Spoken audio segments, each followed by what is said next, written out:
After Paris, Charlie Hebdo, November 13th. After Brussels, the metro, the airport. Taking out the threat posed by jihadists who left Europe for Syria and came back planning to attack could take 10 years, says André Jacob, the former head of counterterrorism for Belgian state security.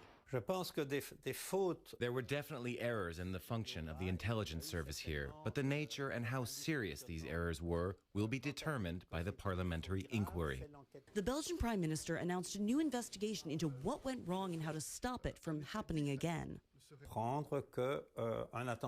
We have to tell people that an attack is still possible, but if we give more means to the intelligence, to the police services, they can do a better job.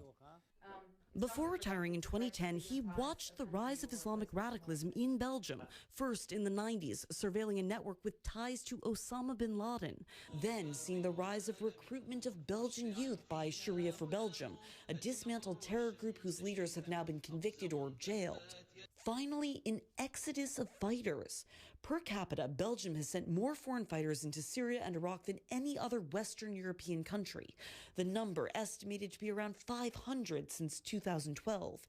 As many as 100 may have made their way back. But resources to counter a mounting threat didn't keep pace, Jacob says. Were you understaffed? Yes, absolutely. For the past 10 years, different governments in Belgium have let down the intelligence services in terms of the number of people hired and the budget for it. And there were shortfalls, he says, in Belgian law that complicated counterterrorism efforts. At the beginning, security in Belgium did not have the ability to carry out wiretapping. The only wiretapping possible was done by the federal police, and only in cases of judicial inquiries. That has changed. Other obstacles remain. Difficulties in coordination, communication, as well as police operations. Some raids can only be carried out between 5 in the morning and 9 at night. Proposals to change that have been made since Belgian police started hunting for Paris bombing suspect Salah Abdeslam. He was found last month hiding out in the Molenbeek neighborhood of Brussels.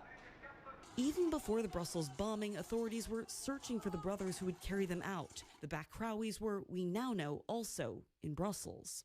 What do you say to people in Belgium who feel their government is fighting a losing battle against terrorists?